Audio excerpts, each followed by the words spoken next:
कभी पाकिस्तानी मीडिया में इंदिरा गांधी की तारीफ सुनी है? क्या आपने कभी पाकिस्तानी मीडिया में अटल बिहारी वाजपेयी की तारीफ सुनी है? अगर नहीं सुनी है तो इस वीडियो में आप ये सब कुछ देखने वाले हैं और इन सारी चीजों की सिर्फ एक वजह है, नरेंद्र मोदी। पाकिस्तानी मीडिया में बैठे इस सो कॉल्ड एक्सपर्ट से अगर आप पूछेंगे कि आपका बच्चा स्कूल में फेल क्यों हुआ, तो भी कहेंगे कि मोदी की वजह से हमारा बच्चा फेल हो रहा है।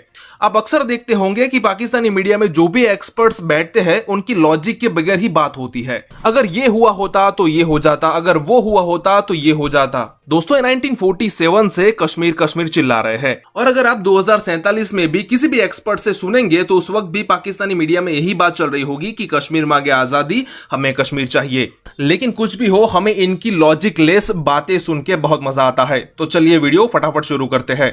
हमने कश्मीर का मुकदमा लड़ा, हमने इस हवाले से सियासी लिहाज से भी लड़े, सफारती महाज पर भी लड़े।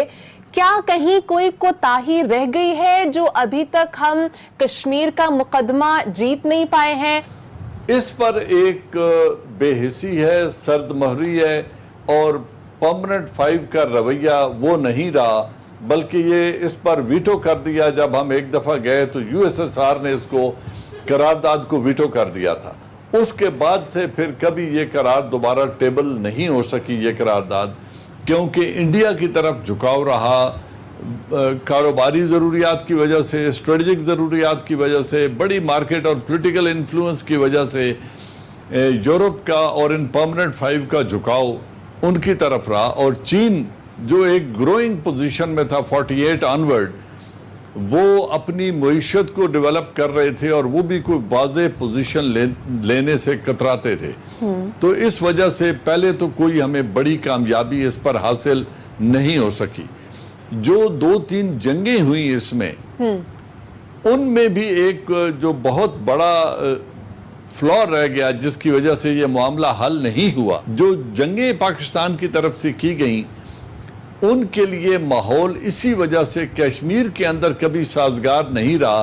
और जब हमने बाहर से मिलिट्री का दबाव डाला तो अंदर से कश्मीरियों ने हिंदुस्तान की आर्मी पर वो दबाव नहीं डाला, उनके लिए वो इनसिक्योरिटीज क्रिएट नहीं की जिसकी वजह से वो डिफीट हो सकते। जिस तरह बांग्लादेश फॉर्मर ईस्ट पाकिस्तान में पाकिस्तान आर्मी के खिलाफ बंगालियों ने जो किरदार अदा किया था, उस तरह का किरदार कश्मीर ने कभी अदा नहीं किया था, जिसकी वजह से वो जंगें भी नतीजा कुन साबित नहीं हो सकी। ये तो इसका मुख्तसर अहाता है उन हालात का जो आपके सवाल के जवाब कि उन्होंने चाइना के बॉर्डर को जाकर चैलेंज कर दिया। जब उन्होंने लद्दाख को यूनियन टेरिटरी में शामिल किया तो उन्होंने एक इनसिक्योरिटी क्रिएट कर दी चाइना के लिए, अक्साई चीन के ऊपर अपना क्लेम करके और गलवान वैली में डेवलपमेंट और बेस की जो डेवलपमेंट थी उसके जरिए। प्रेसिडेंट मुशर्रफ का दौर था, उससे बात बहुत आगे जा चुकी है। ठीक, उस वक्त जो वाजपेयी गवर्नमेंट थी वो इसको एक हल तलब मामला तस्लीम करते थे कि कश्मीर एक डिस्प्यूटेड रीजन है, इसके ऊपर यूएन रेजोल्यूशंस हैं और हमने मिलकर इसका हल तलाश करना है। ठीक, बायलैटरलिज्म का दरवाजा उन्होंने बंद नहीं किया था। ठीक, अब क्या हुआ है? अब नरेंद्र मोदी गवर्नमेंट ने वो बायलैटरलिज्म का दरवाजा बंद कर दिया है।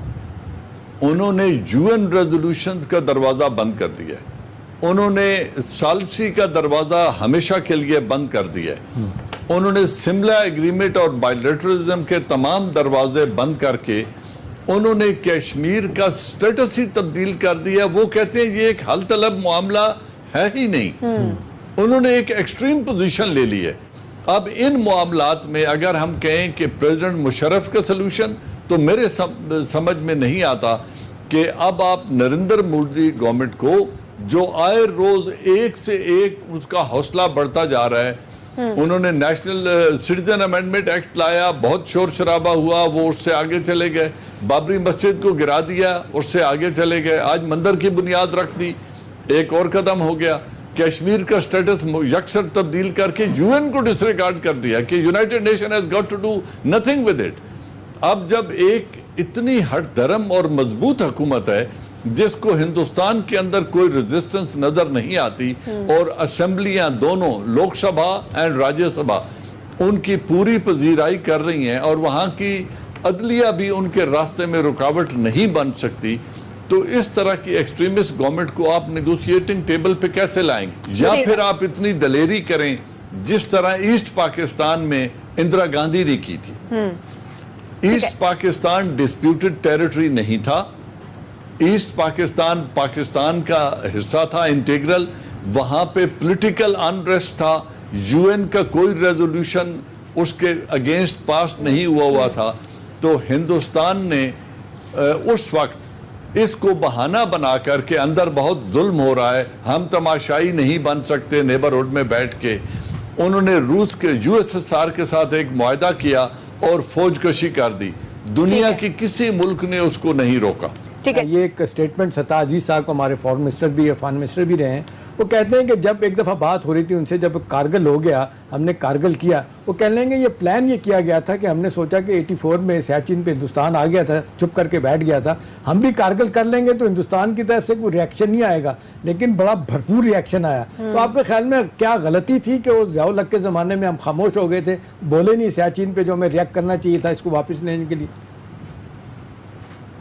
उस वक्त एक डिप्लोमेटिक फेलियर हुआ क्योंकि हम 1984 में अमेरिका की लेड वॉर लड़ रहे थे अफगानिस्तान में यूएसएसआर के खिलाफ, हम वहां कमिटेड थे और ये शब खून मार के वहां घुस गए थे। उस वक्त जनरल जियाउल हक को अमेरिकन को वाज़े तौर पे बताना चाहिए था कि मैं उस वार से पुल आउट कर रहा हूं और मैं इस जंग की तरफ जा रहा हूं क्योंकि हिंदुस्तान मेरे मुल्क में घुस आया है। उस वक्त अगर वही दबाव डालते जो बिल क्लिंटन ने हमारी लीडरशिप पे डाला था नवाज शरीफ पे, तो उस वक्त हिंदुस्तान को मजबूर किया जा सकता था निकलने पे और अमेरिका की मजबूरी को कैश कराया जा सकता था। लेकिन उस वक्त की हुकूमत का ये फेलियर है कि उन्होंने ये स्टेटमेंट दे दी कि वहां घास तक नहीं उगता, वो कितने दिन बैठेंगे, आज वो 36 बरस से वहां बैठे हुए।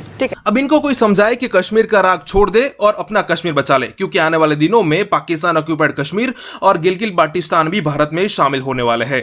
बलूचिस्तान और कराची के हालात भी ठीक नहीं चल रहे। बलूचिस्तान एक अलग देश की मांग कर रहा है, वहीं कराची के लोग भी अलग सिंधु देश की मांग कर रहे हैं। हम तो इस पाकिस्तानी मीडिया के एक्सपर्ट से यही कहना चाहते हैं कि कश्मीर कश्मीर आप चिल्लाते रहोगे और उस तरफ पाकिस्तान के कई सारे टुकड़े हो सकते हैं। वैसे भी भिखारी देश में रहना कौन चाहता है, जहां सिर्फ 4 और 5 बिलियन डॉलर की आईएमएफ से लोन ली जाती है, और एक तरफ जहां भारत है जो सिर्फ S-400 खरीदने के लिए 10 बिलियन डॉलर लगा देता है।